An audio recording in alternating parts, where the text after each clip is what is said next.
புதன்கிழமை, வியாழக்கிழமை மகரிஷி அவர்களின் கவிதைகளை பார்த்துக் கொண்டு வருகிறோம்.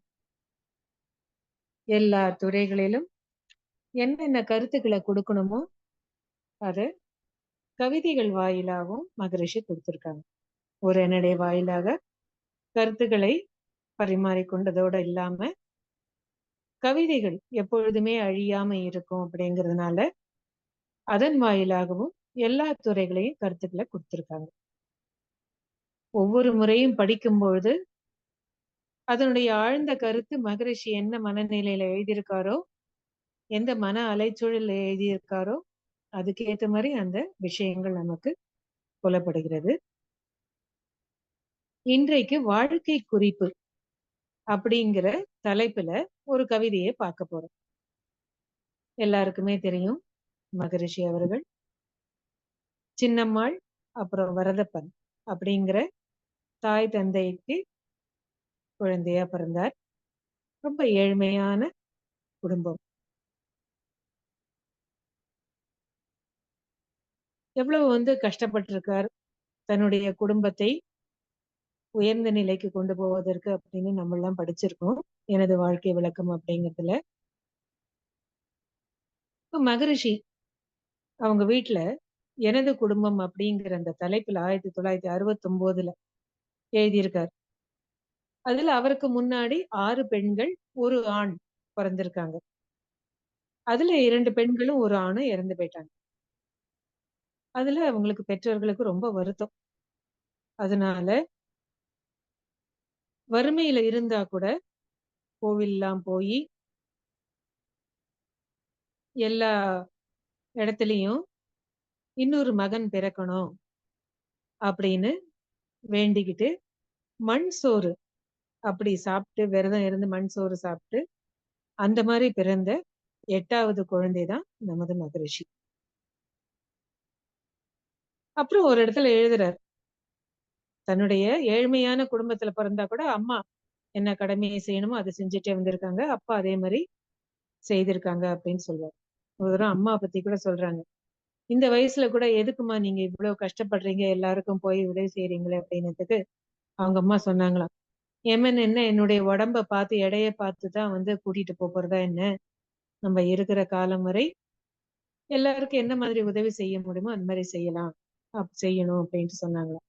சோ கை வைத்தியம் அந்த மாதிரி இல்லாம உடம்பு பிரச்சனை இருக்கிறவங்களுக்கு எல்லாம் செய்து கொடுத்திருக்காங்க. அதே மாதிரி மகப்பேறு நேரத்துல அந்த மாதிரி இருக்கிறவங்களுக்கு எல்லாம் கூட போய் உதவி நிறைய செய்திருக்காங்க அப்படின்ட்டு மகரிஷி சொல்லுவார். அந்த மாதிரி அதே மாதிரி அப்பா குழந்தைங்க அத்தனை பேர் இருந்ததுனால எல்லாருக்கும் ஒருவேளை உணவாவது சரியா கிடைக்கணும்னு அவ்வளவு கஷ்டப்பட்டு அவர் குடும்பத்தை பிரச்சனை இல்லாம எடுத்துட்டு போறதுக்காக நெசவு தொழில் இரவு பகலாய் உழைச்சிட்டே இருந்திருக்கார். இந்த கஷ்டத்திலையும் மகரிஷி அவர்கள் எப்படியோ கஷ்டப்பட்டு 3வது வகுப்பு வரை படிச்சார். அதுலயே நம்மளுக்கு தெரியும், பைசா அம்மா கொடுத்த அப்பா அம்மா கொடுத்த பைசாவை தோசைக்கு சாப்பிடறதுக்குன்னு கொடுத்த பைசாவை அவர் அதை சேமிச்சு வச்சு அதுல ஆங்கிலம் எல்லாம் கத்துக்கிட்டாங்க அப்படின்னு அதுல எழுதியிருக்காங்க.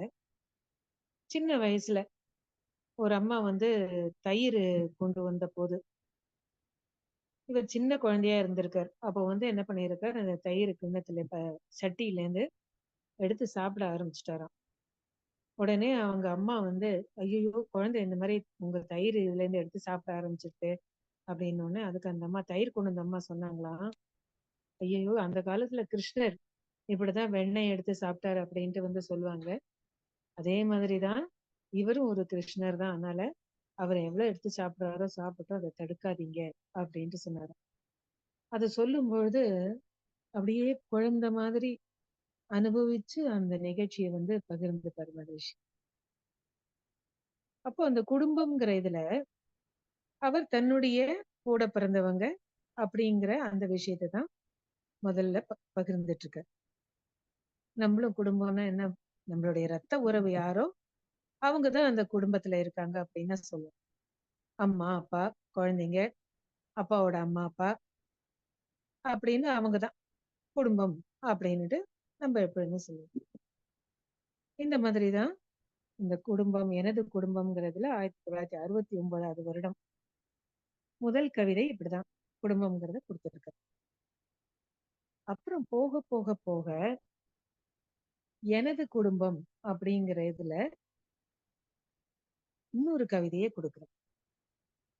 எந்த ஒரு மனிதனும் இவ்வுலகம் மீது இன்ப துன்ப அனுபவத்தின் இயல்பு என்னவென்று சிந்திக்கும் ஆற்றல் அவருக்கு உயரும் போது சிவன் சீவன் இரு நிலைகள் இருப்பு இயக்கம் இந்த உலகில் மக்களிடையே காணும் ஏழ்மை நோய் மரண இயல்பு அறியவென்றே உந்தப்படுவர்.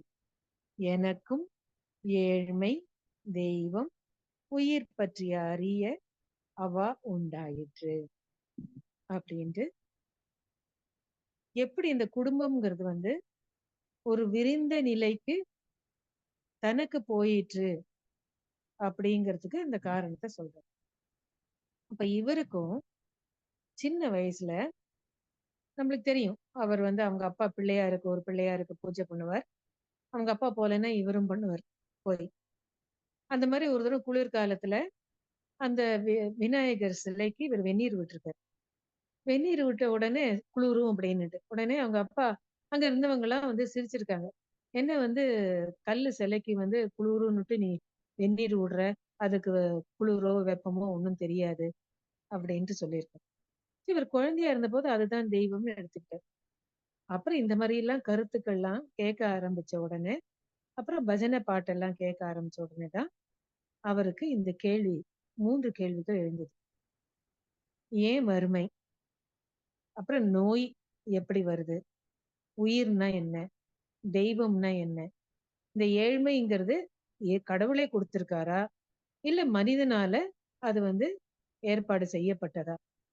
அப்படின்னு இந்த கேள்விக்கெல்லாம் அவர் விடை கிடைக்கணும் அப்படின்னு தான் ஆராய்ச்சியில இறங்கினார். இதேதான் புத்தரும் அவரும் தான் இதே கேள்வியைதான் கேட்டிருக்காரு. அவங்க இருந்த அந்த படித்த அறிஞர்கள் கிட்ட அவர் கேட்டிருக்காரு. திருமணம் ஆகி ஒரு குழந்தை பிறந்ததுக்கு அப்புறம் அந்த மாதிரி கேட்ட உடனே அதுக்கான அவங்களால பதில் சொல்ல முடியல. எல்லாமே கர்ம வினை பதிவுதான், பீதிதான் அப்படின்னு எல்லாம் விஷயம் அதுக்கு பதில் கொடுத்த உடனே இவருக்கு அதை ஏற்றுக்கொள்ளக்கூடியதா இல்ல புத்தருக்கு. அதனாலதான் மனைவியும் குழந்தையும் விட்டுட்டு அதுக்கு விடை தேடுவதற்கு அவர் வெளியில வந்தார். அதே மாதிரிதான் மகரிஷி ஆனா குடும்பத்தை விட்டு வெளியில வராம இப்ப பின்னாடி அதை கடைபிடிக்கிறவங்களுக்கும் ஒரு உதாரணமா இருக்கணும்னு குடும்பத்துல இருந்துகிட்டே அவர் இதுக்கு விடை விடை கிடைக்கிறதுக்கு தேட ஆரம்பிச்சார். அதுக்கு ஏத்த மாதிரிதான் எங்கெங்க போனார் அப்படிங்கறதுல எனது வாழ்க்கை விளக்கத்துல எழுதியிருக்காங்க. ஆனா இந்த மாதிரி ஒரு உந்துதல் ஏன் ஏற்படும் அப்படின்ட்டு சொல்றார். எந்த ஒரு மனிதனும் இவ்வுலகம் மீது இன்பம் துன்பம் இது ரெண்டும் ஒண்ணா இல்ல இதுக்கு வித்தியாசம் இருக்கா?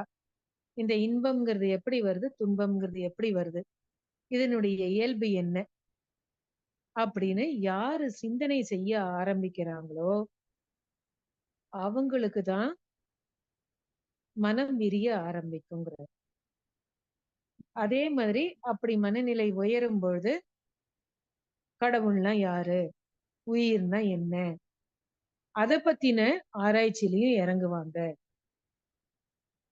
அப்புறம் நம்ம எங்க இருந்து வந்திருக்கோம், நம்மளுடைய மூலம் என்ன, அந்த மூலத்திலேருந்து அது இயக்கம் பெற்று எப்படி இத்தனை உயிரினங்கள் நம்ம பிரபஞ்சத்துல பாக்குற இந்த 5 பௌதீக பிரிவுகள் இதெல்லாம் எப்படி வந்திருக்கு அப்படிங்கிற அந்த தேடலும் இருக்கும், உந்துதலும் இருக்கும்.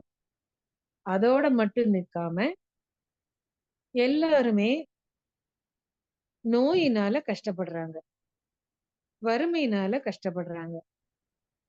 மரணம்ங்கிறது என்ன, ஆன்மாங்கிறது என்ன, திருப்பி ஒரு பிறவி இருக்குங்கிறாங்களே, இதெல்லாம் என்ன மாதிரி தொடர்புடையதா இருக்கு மகரிஷி அந்த மாதிரிதான். நல்லவங்கள்லாம் ஏழ்மையில கஷ்டப்படுறத பார்த்துட்டு, இப்ப அவங்க அம்மா, அப்பா அவ்வளோ நல்லவங்க.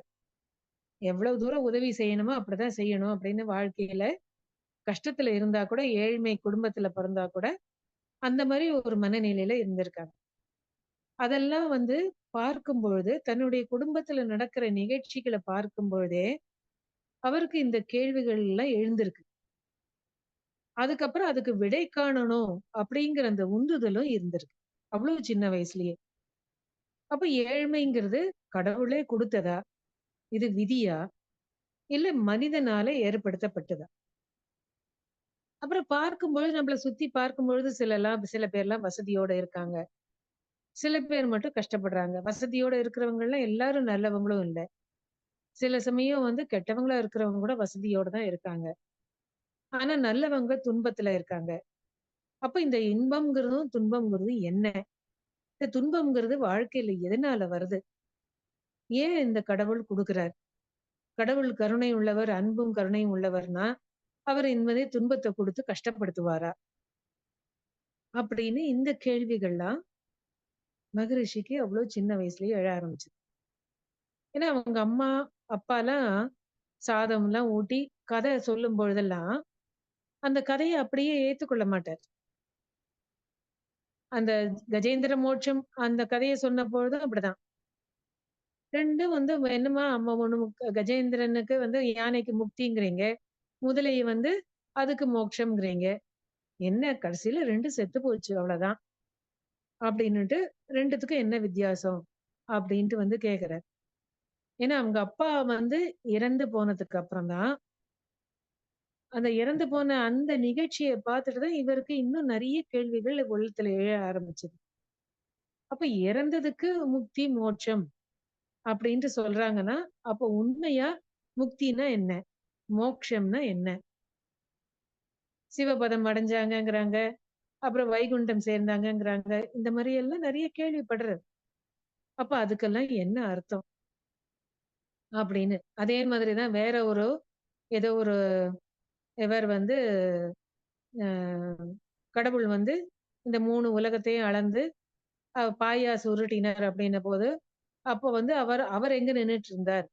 பாயாசம் உருட்டுறவர் எங்க நின்னுட்டு இருந்தார்? அப்படின்னு கேள்வி கேட்டாங்க. இப்போ நம்ம வந்து கேள்விகள்லாம் வந்து அவ்ளோ சின்ன வயசுல கேட்டுருக்கோமா என்னன்னு தெரியல. இப்ப இருக்கிற குழந்தைகள் நெறைய கேக்குது. ஆனா அந்த காலத்துல நம்ம ரொம்ப கேட்கல. சொன்னத அப்படியே ஏத்துக்கிட்டு இருக்கோம். மனசுல கேள்வி எழுந்தா கூட வெளியில கேட்க மாட்டோம். அப்புறம் ஆனா கேட்டாலும் மனசுக்குள்ள எழுந்தாலும், அது பெரிய ஆராய்ச்சிக்கு போக மாட்டோம். ஆனா மகரிஷி இந்த கேள்விகள்லாம் கேட்டு, அதுக்கப்புறம் ஆராய்ச்சி செய்ய ஆரம்பிச்சார்.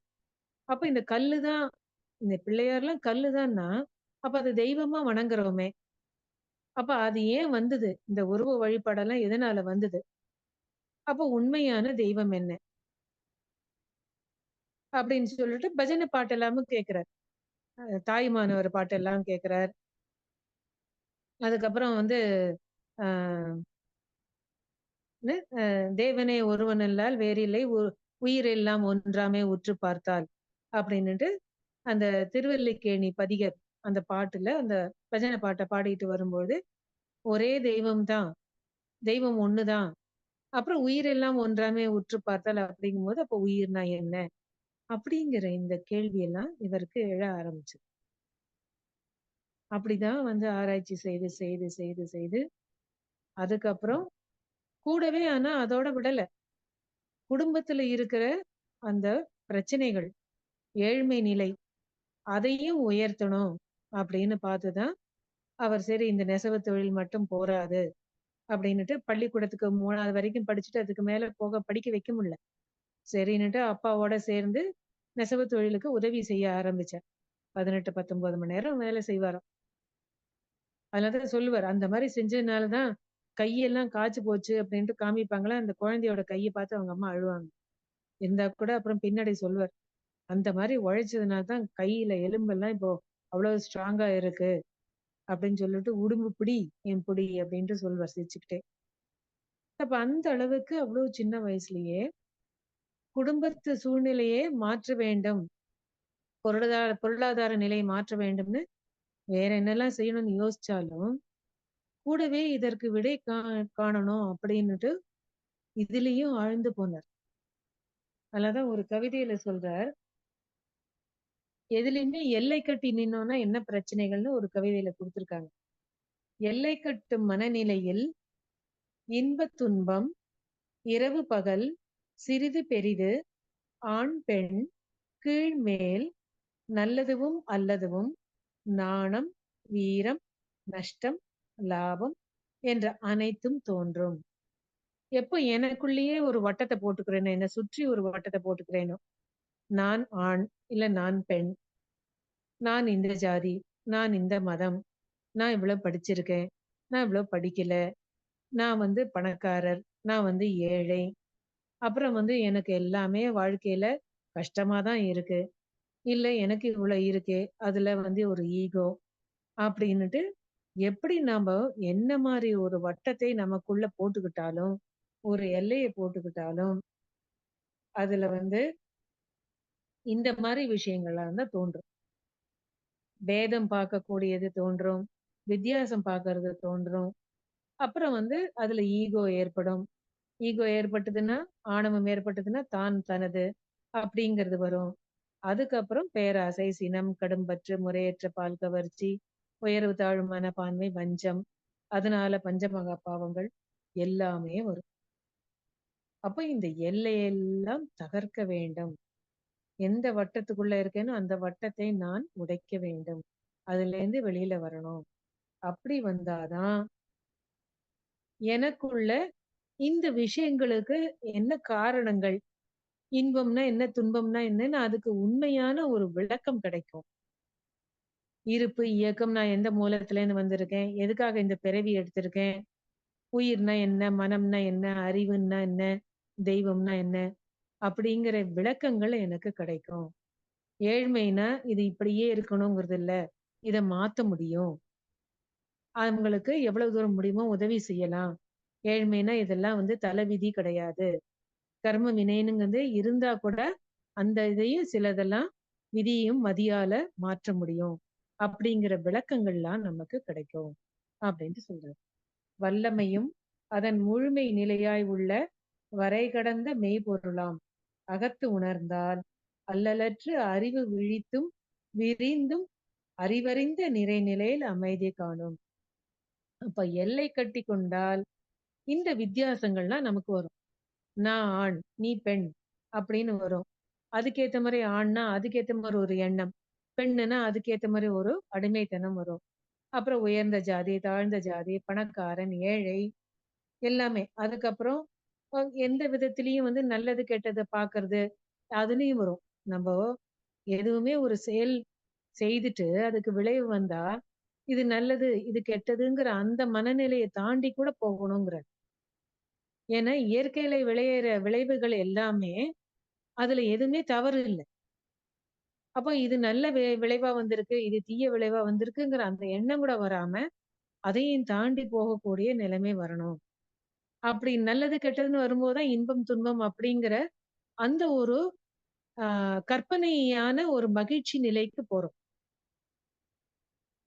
இதெல்லாம் டெம்பரரி அப்படிங்கிற அந்த எண்ணம் கூட நமக்கு வருதுல்ல. இதுவும் கடந்து போகும். எப்பொழுதுமே சந்தோஷத்திலே இருக்குமா? இல்ல. அதுவும் கடந்து போயிடுது. எப்பொழுதுமே துக்கத்திலேயே இருக்காமா? இல்ல. அதுவும் கடந்து போயிடுது. அப்ப மாறி மாறி தான் வரும். ஆனா இந்த மாரி மாறி மாறி வர்றதுக்கு என்ன காரணம்? நம்ம ஏற்கனவே என்ன நெனச்சிருக்கோம், என்ன பேசியிருக்கோம், என்ன செய்திருக்கோம், அதுக்கேத்த மாரி விளைவுகள். அந்த விளைவுகள தான் மகரிஷி அவங்க சஞ்சித கர்மம், பிராரப்த கர்மம், ஆகாமிய கர்மம்னு 3 விதமான கர்ம வினைகள் இருக்கு அப்படின்னு சொல்றாரு. அதுக்கப்புறம் என்ன சொல்றார்? இந்த கர்ம வினைகள் எல்லாம் நம்ம சிலதெல்லாம் மாற்றிக்கொள்ள முடியும். சிலதெல்லாம் மாற்றிக்கொள்ள முடியாது. ஆனா எதெல்லாம் மாற்றிக்கொள்ள முடியுமோ, அதுக்கு நாம முயற்சி செய்ய வேண்டும். எத பார்த்தாலும் இது கர்ம வினை அப்படின்னு ஒதுக்கிட்டு போகணுங்கிறது கிடையாது அப்படிங்கிறார். அப்ப இதெல்லாம் இந்த எண்ணங்கள்லாம் எப்போ வரும்? இந்த எல்லையெல்லாம் தாண்டினா தான் அதெல்லாம் தகர்த்து எறிந்தால் தான் நம்மளுடைய மனம் விரியும். சிந்தனை அந்த இதெல்லாம் உயரும். எண்ணங்கள் நல்ல எண்ணங்களா வரும். அந்த மாரி தகர்த்து எரியும் பொழுதுதான், நம்மளுடைய வட்டத்தை எல்லாம் விலக்கி கொண்டு போகும் பொழுதுதான், இந்த மாரி விளக்கங்கள்லாம் நமக்கு கிடைக்கும். அப்படின்னு சொல்றார். ஏன் அத சொல்றார்? அந்த மாரி அவர் வாழ்ந்து காமிச்சிருக்கார். ஏன்னா, அதெல்லாம் வந்த காரணம் என்ன? அவங்க அம்மா, அப்பா அவங்களுடைய எண்ணங்கள் எல்லாம் உயர்ந்த நிலையில இருந்ததுனால தான், பாரபட்சம் பார்க்காம எல்லாருக்கும் உதவி செய்யக்கூடிய மனப்பான்மை, அந்த மாரி ஏழ்மையா இருந்தா கூட, ஏழ்மை நிலையில இருந்தா கூட, அந்த உதவி செய்யணுங்கிற அந்த எண்ணம் தன்னால முடிந்த அளவுக்கு உடலாலும், மனதாலும் மத்தவங்களுக்கு எந்த மாரி உதவி செய்ய முடியுமோ அந்த எண்ணத்த கொண்டு வந்ததுனால தான், மகரிஷிக்கும் அது அப்படியே கருத்தொடரா வந்திருக்கு.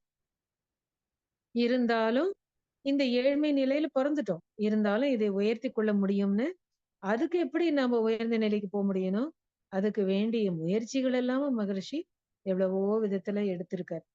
அதுக்கப்புறம் எடுத்து பணக்காரராயி, அப்புறம் ஏழையாயி, அந்த ஏழ்மை நிலையில ஒரு பாடத்த கத்துக்கிட்டு, உலக தொண்டு செய்வதற்கு வந்தார். சமுதாய தொண்டு செய்வதற்கு வந்தார். அதுவும் அப்படியே தானே நெனைச்சோம், வந்தோம் அப்படின்னு இல்லாம, தன்னுடைய குடும்ப உறுப்பினர்களான தன்னுடைய மனைவிகள் கிட்ட, அப்புறம் சுற்றத்தார்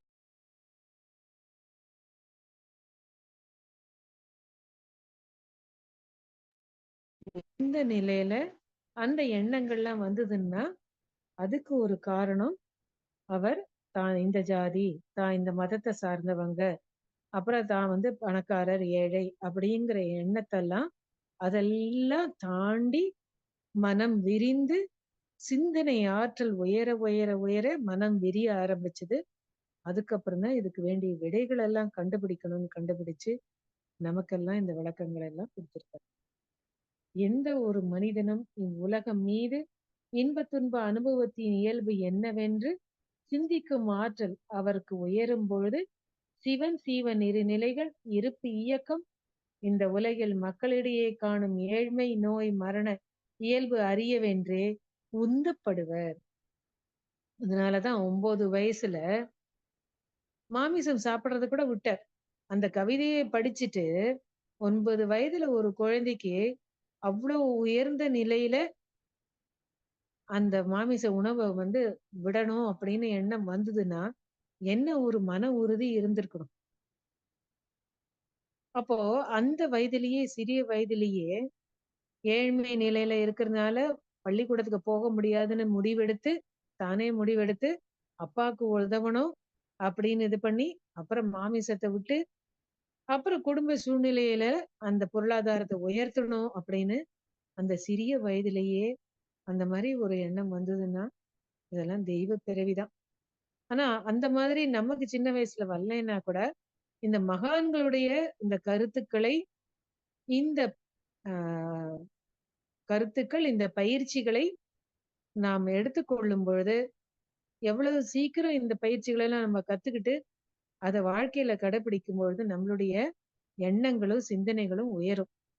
அதுக்கேத்த மாரி மனம் விரியும். அப்பதான் வந்து நம்ப இந்த உலகத்துல நம்பளும் ஒரு பிரஜை. ஏதோ இந்த சமுதாயத்துல ஒரு பிரஜை, இந்த நாட்டுக்கு ஒரு பிரஜை அப்படின்னு இல்லாம, உலகமே நமது வீடு அப்படிங்கிற எண்ணத்துல நமக்கு மனம் விரியும். அதனாலதான் உலக நல தொண்டன் அப்படின்னுட்டு மகரிஷி அவர் எப்பொழுதுமே சைன் பண்ணுவார். உலக நல தொண்டன் வேதாத்ரி அப்படின்னு. இப்போ நமக்கும் மகரிஷியோட பயிற்சிகள் இந்த கருத்துக்களை கடைபிடிச்சிட்டு வர்றதுனாலதான் முன்ன இருந்ததை விட இப்ப மனம் விரிய ஆரம்பிச்சிருக்கு. சிந்தனைகள்லாம் உயர ஆரம்பிச்சிருக்கு. இன்னும் விரியணும். நம்மளுக்கு அந்தந்த சூழ்நிலை வரும் பொழுதுதான் நம்ம அதுல மாட்டிக்கொள்ளும் பொழுது என்ன மாதிரி ஒரு நிலையில நாம இருக்கோம், எந்த அளவுக்கு அந்த எல்லை கட்டி கொண்டது விரிய ஆரம்பிச்சிருக்குன்னு இதெல்லாம் ஒரு நமக்கு ஒரு டெஸ்ட். அதனால இந்த பயிற்சிகள் செய்ய செய்ய எல்லாம் கொடுத்திருக்காரு. தவங்கள், தற்சோதனை பயிற்சிகள், உடற்பயிற்சி, காயகல்ப பயிற்சி, நிறைய கருத்துக்கள் கொடுத்திருக்கார். இந்த மாதிரி கவிதைகள் மூலமா நமக்கு விளக்கங்கள்லாம் கொடுக்குறார். அதனால இதை செய்து நம்மளுடைய எல்லையெல்லாம் தகர்த்து சிந்தனை ஆற்றல் உயர வைப்போம். மனம் விரிய விளையட்டும். அப்புறம் நம்மளால முடிந்த அளவுக்கு எவ்வளவு தொண்டு செய்ய முடியுமோ செய்வோம். பிறவியின் நோக்கம் அதுதான். கடைசியில 4 வர்ணாசிரம தர்மத்துல தொண்டுங்கிறது தான் அதை முடிக்கிறார் மகரிஷி. அந்த நிலைக்கு நம்ம எவ்வளவு சீக்கிரம் வர முடியுமோ நம்ம முயற்சி செய்வோம். வாழ்க வளமுடன்.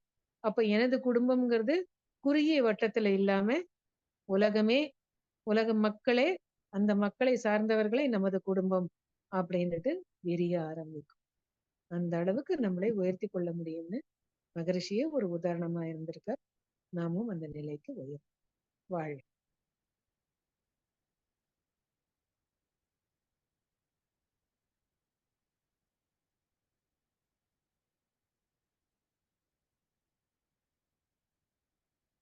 மிக்க நன்றி அம்மா. வாழ்க. வாழ்க வளமுடன்.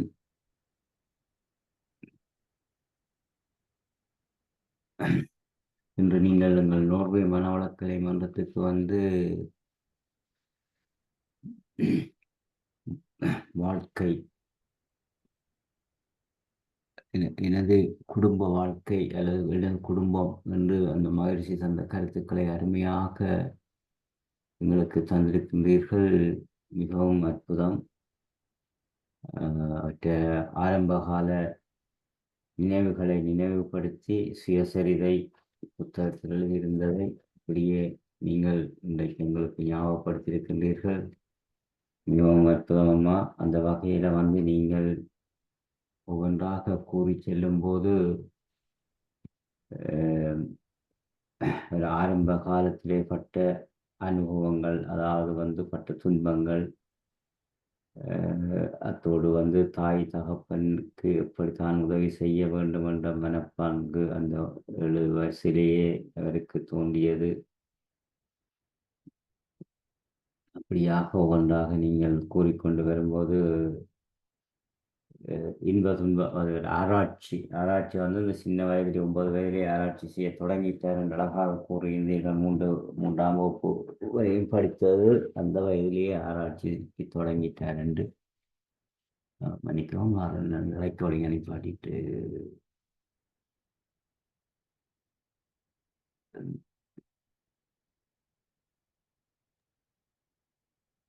நன்றி ஐயா. வாழ்க வளமுடன். வாழ்க வளமுடன். நம்ம நான் ரெக்கார்டிங் அனுப்பாட்டுறதுக்கு பார்க்க அது இதுக்கு காண கிடைக்கல. வாரம் ஒருக்க